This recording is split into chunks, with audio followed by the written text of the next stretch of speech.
मग बाबासाहेबांचं नाव आहे तो संविधानाला कारणीभूत आहे, त्याला तुम्ही संपवायला निघालाय.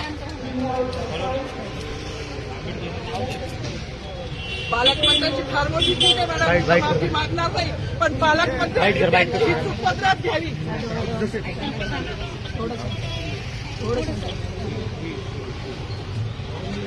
मला मीडियाशी घेणं नाही मॅडम, मला सस्पेंड केलं, मी वाळूचे गाड्या उपसी, मी माती काम करीन, पण बाबासाहेबांची ओळख पुसून येणार नाही. मला सस्पेंड करायचं करू शकता मॅडम. बाबासाहेबाला संपवायचं काम करायचं नाही. 26 जानेवारी 15 ऑगस्ट मध्ये मी नाही मानत, पण लोकशाही मॅडम तुम्ही सुद्धा संविधानामुळे आहात, पालकमंत्री सुद्धा पालकमंत्री संविधानामुळे आहे.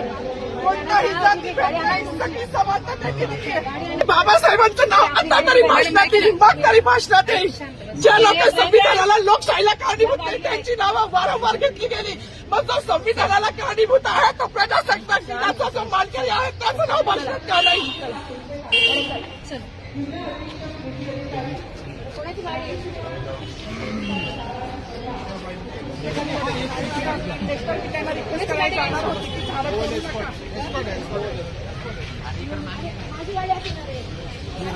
थोडी